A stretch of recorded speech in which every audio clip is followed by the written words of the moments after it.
Hello, नमस्ते सभी को। मैं प्रीति सिंह विजुअल आर्ट क्लास से आज आप लोग को पढ़ाएंगे हिंदी में हिंदी भाषा का विकास। हिंदी भाषा का विकास कैसे हुआ ये आज हम पढ़ेंगे। हिंदी की जो आज हम बोल रहे हैं, हिंदी लिख रहे हैं, उसके एक साथ तुरंत तो हिंदी का विकास वो हो नहीं गया है, उसमें एक क्रम से हिंदी का विकास हुआ है। सबसे पहले हम समझते हैं हिंदी भाषा। तो हम पहले देखते हैं कि भाषा क्या होती है। भाषा किसे कहते हैं? जब हम अपने मन के विचारों को बोल के या लिख के जिस प्रकार से भी हम व्यक्त करना चाहते हैं, उसे जब हम किसी सामने वाले तक व्यक्त करते हैं, उसे हम कहते हैं भाषा। भाषा शब्द की उत्पत्ति जो है वो भाषा शब्द की उत्पत्ति भाषा शब्द की उत्पत्ति संस्कृत भाषा के भाष धातु से मानी जाती है। भाष धातु से मानी जाती है। भाषा शब्द की उत्पत्ति किससे मानी गई है? संस्कृत भाषा के भाष धातु से मानी जाती है। भाषा जो होती है, भाषा हमारी जटिलता से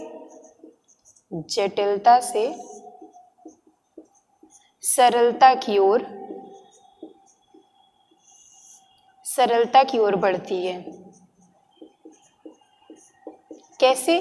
जैसे कि जब हम भाषा की शुरुआत करते हैं, जब हम किसी भी भाषा को सीखने की शुरुआत करते हैं, तो वो भाषा शुरुआत में हमें बहुत ही जटिल लगती है, क्योंकि हमें उसके बारे में कुछ भी पता नहीं होता है।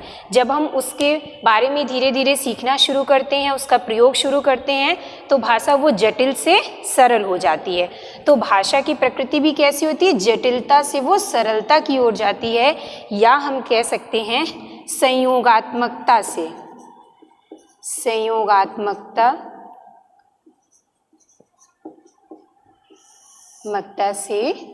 वियोगात्मकता तक।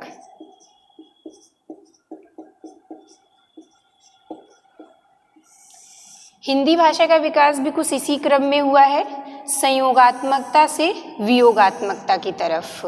ठीक है, संयोगात्मकता क्या होती है? संयोगात्मकता होती है इसमें प्रत्यय प्रकृति के साथ जुड़े हुए होते हैं। इसमें प्रत्यय प्रकृति के साथ जुड़े होते हैं। संयोगात्मक भाषा में क्या होता है कि जो प्रत्यय होते हैं वो प्रकृति के साथ जुड़े होते हैं, जैसे कि आपकी संयोगात्मक भाषा में होती है, जैसे आपकी संस्कृत भाषा। संस्कृत भाषा कैसी भाषा है? संयोगात्मक भाषा है। वियोगात्मक भाषा क्या होती है? इसमें प्रत्यय अलग से लगाए जाते हैं, अलग से लगाए जाते हैं। ठीक, वियोगात्मक भाषा में प्रत्यय अलग से लगाए जाते हैं। और वियोगात्मक भाषा में कौन सी भाषा आती है आपकी? जैसे कि हिंदी, अंग्रेजी,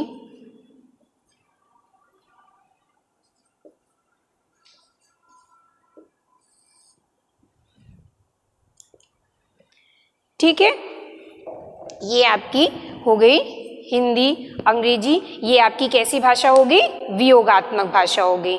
ठीक है, भारत में प्रयोग होने वाली भाषा,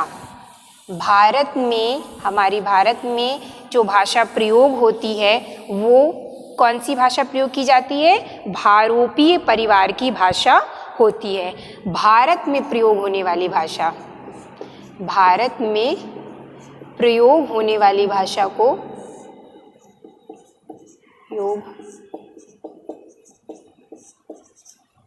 भाषा कौन सी होती है? भारोपीय परिवार की भाषा होती है। जो हमारी हिंदी आती है वो भी किस परिवार की भाषा आती है? भारोपीय परिवार की भाषा आती है। भारोपीय परिवार की भाषा में इसमें 10 उपशाखाएं रखी गई हैं। इसकी 10 उपशाखाएं हैं। कौन सी हैं? देखते हैं। भारोपीय परिवार, इसमें इसको 2 भागों में बांटा गया है। पहले सतम और दूसरा है आपका केतुम। सतम के अंदर आपकी 4 आते हैं, 4 पार्ट आते हैं और केतुम के अंदर 6 आते हैं। भारोपीय परिवार को 10 उपशाखाओं में बांटा गया है। 10 उपशाखाएं जो हैं वो शतम के अंदर 4 आती हैं, 6 केतुम के अंदर आती हैं। शतम में कौन सी आती हैं आपकी? भारत ईरानी, दूसरा आपकी आती है बाल्टो स्लाविक,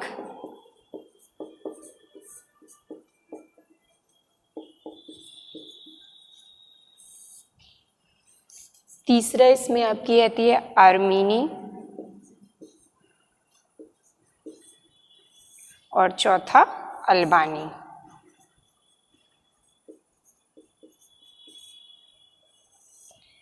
केतुम के अंदर आपकी 6 आते हैं। कौन से हो गया? जर्मनिक,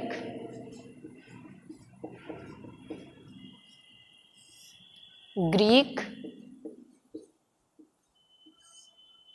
हिटाइट,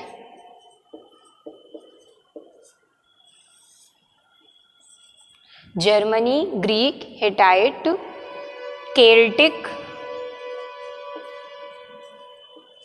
केल्टिक, पोखरी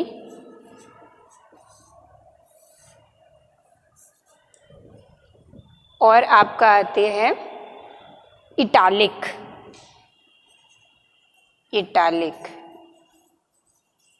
ठीक है, हमने इसमें देखा जो भारत में प्रयोग होने वाली भाषा है उसमें कौन सी भाषा आती है? भारोपीय परिवार की भाषा आती है। भारोपीय परिवार में 10 उपशाखाएं होती हैं जिसमें से 4 शतम में रखी गई हैं, 6 केतुम में रखी गई हैं। 4 शतम में कौन सी आती हैं? भारत ईरानी, बाल्टो स्लाविक, आर्मेनी, अल्बानी और 6 केतुम में है जर्मनी, ग्रीक, हिटाइट, केल्टिक, पोखरी और इटालिक।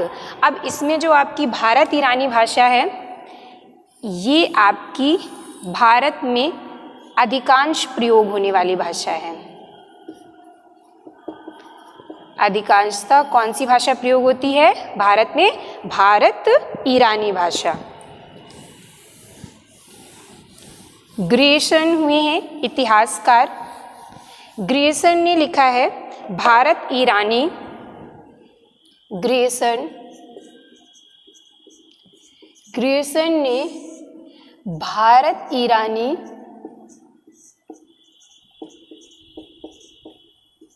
भाषा को, जो उसकी भाषा थी, इसको कितने उपभागों में बांटा है? 3 इसके उपवर्ग किए हैं। 3 उपवर्ग किए। ग्रियर्सन ने भारत ईरानी भाषा के 3 उपवर्ग किए हैं। कौन कौन से हैं? पहला आपका ईरानी, दूसरा दरद, तीसरा है आपका भारतीय आर्य भाषा।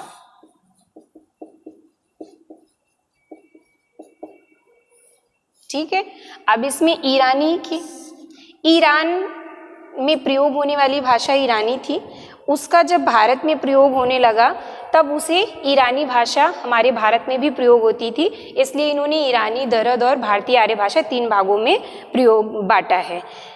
ईरानी के बारे में थोड़ा सा जान लेते हैं कि इसका जो धर्म ग्रंथ माना गया है, ईरानी का धर्म ग्रंथ क्या है? अवेस्ता। ईरानी का धर्म ग्रंथ क्या माना गया है? अवेस्ता। जहाँ से हमको इसकी जानकारी मिलती है, ग्रियर्सन ने इसके बारे में पता किया था तो वो कहाँ से किया था? अवेस्ता से किया था। ठीक है, ईरान का जो राष्ट्रीय महाकाव्य माना जाता है, ईरान का राष्ट्रीय महाकाव्य जो माना जाता है, राष्ट्रीय महाकाव्य वो आपका महाकवि फिरदौसी, महाकवि फिरदौसी की रचना कौन सी है? शाहनामा। महाकवि फिरदौसी की रचना शाहनामा को माना जाता है। ठीक है। ईरानी का धर्म ग्रंथ कौन सा है? अवेस्ता है। राष्ट्रीय महाकाव्य ईरान का कौन सा है? महाकवि फिरदौसी की रचना शाहनामा। आपके कंपटीशन में शाहनामा के रचनाकार पूछ ले जाते हैं, तो कौन है? महाकवि फिरदौसी। दर्द के बारे में जानते हैं। दर्द शब्द का अर्थ क्या होता है? दर्द शब्द का अर्थ क्या होता है? पर्वत। दर्द शब्द को हम पैशाची प्राकृत भी कहते हैं। दर्द शब्द का दूसरा नाम क्या है? पैशाची प्राकृत। और दर्द भाषा को कहाँ पे बोला जाता था? पामीर के पठारी क्षेत्रों में, पामीर के पठारी क्षेत्रों में व आपके पश्चिमोत्तर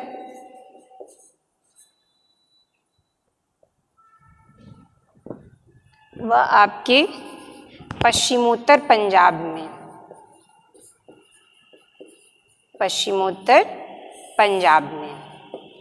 पश्चिमोत्तर पंजाब की तरफ जो भाषा प्रयोग की जाती थी उसे क्या कहा गया? उन्होंने दर्द लिखा। अब इसके बाद आपका आता है भारतीय आर्य भाषा। भारतीय आर्य भाषा को 3 भागों में बांटा गया है। भारतीय आर्य भाषा को कितने भागों में बांटा गया है? 3 भागों में बांटा गया है, जिसमें हमारा आता है प्राचीन भारतीय आर्य भाषा, प्राचीन भारतीय आर्य भाषा, दूसरा है आपकी मध्यकालीन भारतीय आर्य भाषा, और तीसरा है आपका आधुनिक भारतीय आर्य भाषा, जिसमें से हमारी हिंदी जो है, हिंदी का विकास भारतीय आर्य भाषा के अंतर्गत ही हुआ है, जिसमें से आपका भारतीय आर्य भाषा के 3 भाग लिए गए हैं। हम इसको पूरा डिस्क्राइब करके पढ़ते हैं। भारतीय आर्य भाषा, इसमें आपका कालक्रम भी पूछा जाता है। भारतीय आर्य भाषा, भारतीय आर्य भाषा को हमने 3 भागों में बांटा। इसका एक चार्ट ये बना रहे हैं, ये चार्ट पे आप लोग इसे बना लीजिएगा। भारतीय आर्य भाषा को पहले हमने क्या बांटा था? प्राचीन भारतीय आर्य भाषा,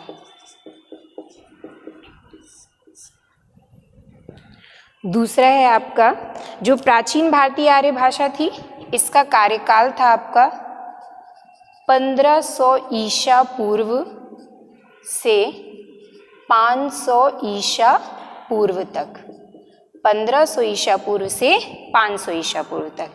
दूसरी है आपकी मध्यकालीन भारतीय आर्य भाषा। मध्यकालीन भारतीय आर्य भाषा का कार्यकाल है आपका 500 ईसा पूर्व से 1000 ईस्वी तक। तीसरा आपका आधुनिक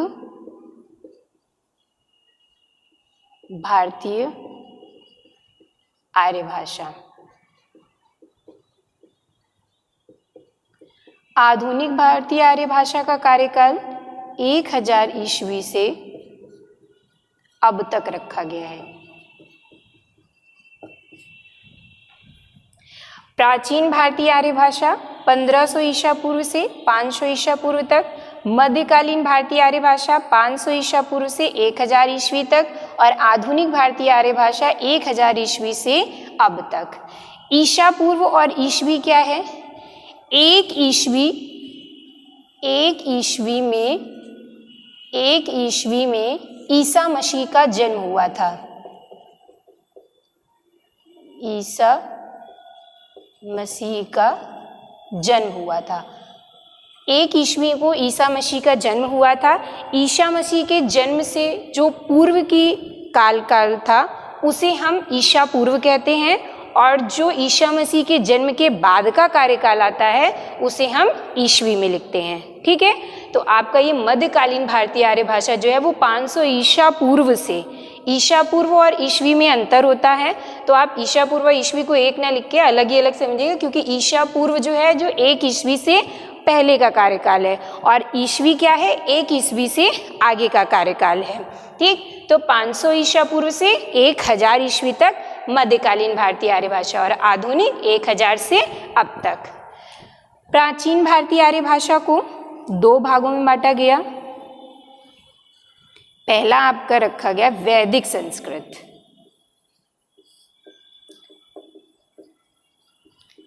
वैदिक संस्कृत का कार्यकाल जो था वो 1500 ईसा पूर्व से 800 ईसा पूर्व। वैदिक संस्कृत वेदों की भाषा, वेदों की भाषा। वैदिक संस्कृत में कौन सी आई आपकी? वेदों की भाषा। पहले शुरुआत में जिस भाषा में वेद लिखे गए थे उसे हमने वैदिक संस्कृत कह दिया, और जितने भी वेद लिखे गए थे ये सभी जो थे वो छंदबद्ध थे। कैसे वेद थे? छंदबद्ध थे। तो भाषा में छंद का प्रयोग होने के कारण भाषा जो थी वो अधिक कठिन थी। जब ये वैदिक संस्कृत लौकिक जगत में आई, जब जन समूह इससे जुड़ा, तो उन्हें, जो अशिक्षित लोग थे, उन्हें इस भाषा का प्रयोग करने में बड़ी समस्या होती थी, जिससे कि उन्होंने कुछ अपने मन से उसमें बदलाव परिवर्तन शुरू कर दिए थे, जिसकी वजह से 800 ईसा पूर्व तक आपकी वैदिक संस्कृत चली थी। उसके पश्चात जो भाषा का विकास हुआ था उसे हमने कह दिया था लौकिक संस्कृत। लौकिक संस्कृत का कार्यकाल कब से चला था? 800 ईसा पूर्व से 500 ईसा पूर्व तक।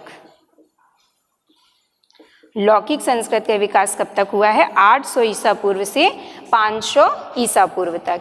इसके पश्चात आपकी आती है मध्यकालीन भारतीय आर्य भाषा। मध्यकालीन भारतीय आर्य भाषा, इसमें भी आपके 3 प्रकार में बांटा गया है इसको। पहली आपकी आती है पाली। पाली भाषा को हम प्रथम प्राकृत भी कहते हैं। पाली भाषा का कार्यकाल कितना होता है? 500 ईसा पूर्व से 500 ईसा पूर्व से 1 ईस्वी तक। ये आपका पाली भाषा का कार्यकाल हुआ। पाली भाषा को क्या कहते हैं? प्रथम प्राकृत भाषा भी कहते हैं। दूसरा आपकी आई प्राकृत भाषा। प्राकृत भाषा को हम द्वितीय प्राकृत भी कहते हैं।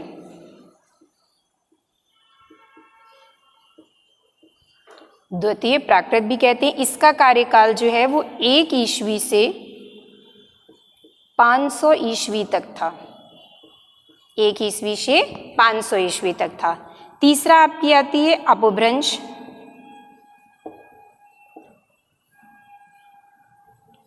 अपभ्रंश को हम तृतीय प्राकृत भाषा भी कहते हैं। अपभ्रंश को तृतीय प्राकृत भाषा कहते हैं, और इसका कार्यकाल जो था वो 500 ईसा पूर्व से 500 ईस्वी से 500 ईस्वी से 1000 ईस्वी तक था। ये हमारी अपभ्रंश भाषा होगी। अपभ्रंश भाषा से ही हिंदी भाषा का विकास माना जाता है। हिंदी भाषा के अगर आपके कंपटीशन में सीधा क्वेश्चन जो बनता है, हिंदी भाषा का विकास, हिंदी भाषा का विकास, तो हिंदी भाषा का विकास किससे हुआ है? अपभ्रंश भाषा से हुआ है। हिंदी भाषा का विकास किससे हुआ है? अपभ्रंश भाषा से हुआ है। बाकी इसके बाद अपभ्रंश के बाद आपका आता है 1000 ईस्वी से अब तक कौन सी है, आधुनिक भारतीय आर्य भाषा आई, जिसमें आपकी हिंदी आई। हिंदी भाषा का विकास कहाँ से हुआ है, अपभ्रंश भाषा से हुआ है।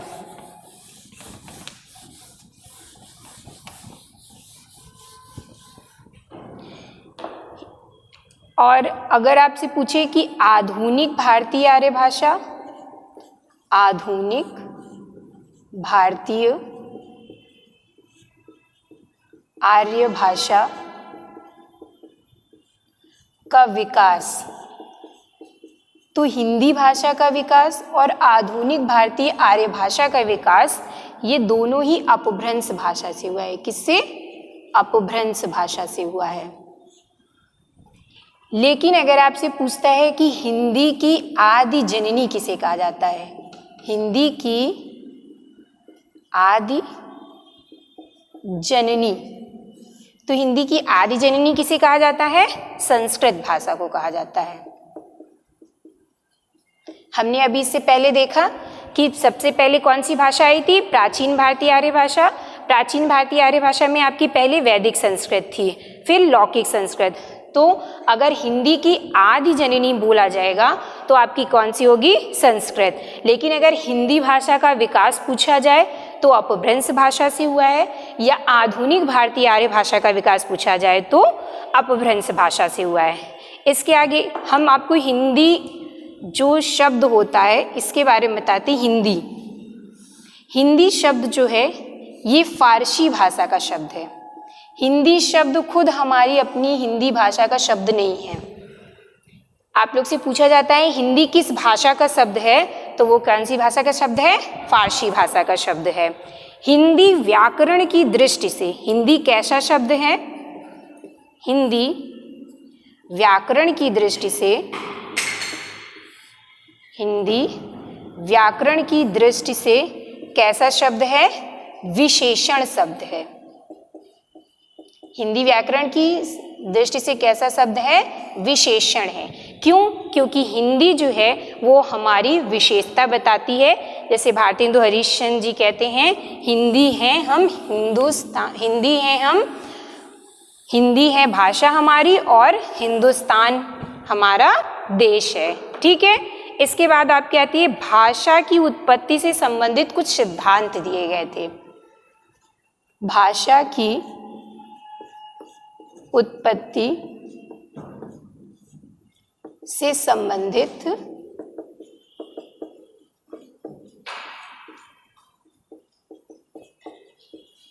सिद्धांत हैं आपके। कुछ भाषा की उत्पत्ति से सिद्धांत दिए गए हैं। कुछ पाश्चात्य कवि रहे हैं, लेखक रहे हैं, इतिहासकार, इन्होंने आप लोगों के भाषा से संबंधित सिद्धांत दिया था, जिसमें से पहला है आपका संकेत सिद्धांत।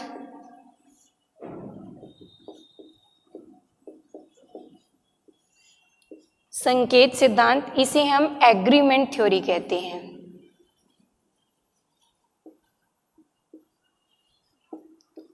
एग्रीमेंट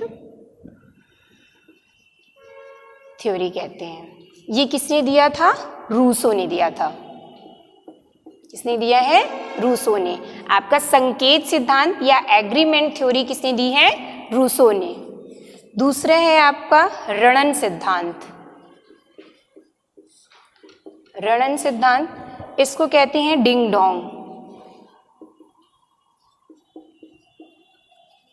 डिंग डोंग थ्योरी, ये किसने दी है प्लेटो, हैस व मैक्स मूलर ने। तीसरा है आपका इंगित सिद्धांत।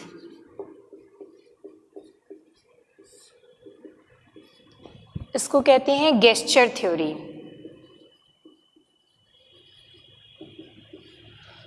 ये आपकी दी है हैस और मैक्स मूलर, डॉक्टर राय ने दी है। इंगित सिद्धांत या गेस्चर थ्योरी किसने दी है, डॉक्टर राय ने दी है। चौथा है आपका धातु सिद्धांत, इसे कहते हैं रूट थ्योरी। ये दी है हेस और मैक्समूलर ने।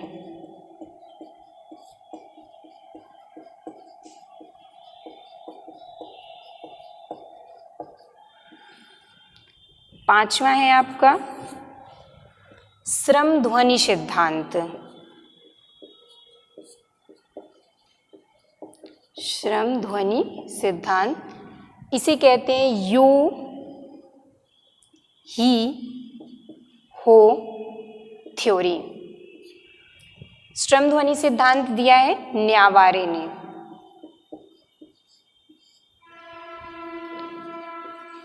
छठे में है आपका संपर्क सिद्धांत। संपर्क सिद्धांत या कॉन्टैक्ट थ्योरी, ये दी है जी रेवेज।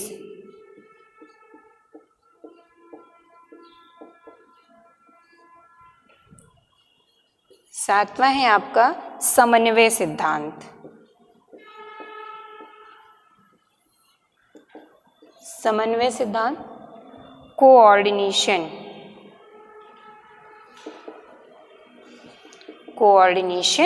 थ्योरी, ये आपका दिया है हेनरी स्वीट ने।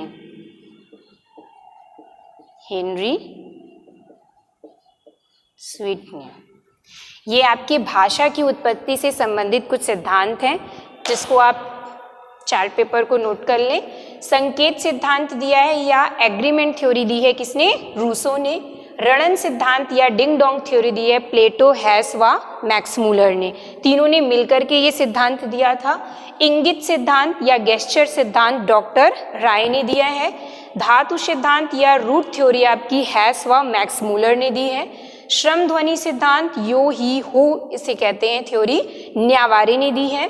संपर्क सिद्धांत या कॉन्टैक्ट थ्योरी जी रेवेज ने दी है। समन्वय सिद्धांत या कोऑर्डिनेशन थ्योरी किसने दी है? हेनरी स्वीट ने दी है। सबसे ज़्यादा आपकी कंपटीशन में पूछे जाने वाला सिद्धांत है समन्वय सिद्धांत है। ये सबसे ज़्यादा आपकी कंपटीशन में पूछा जाता है। अब इसके आगे हम नेक्स्ट क्लास में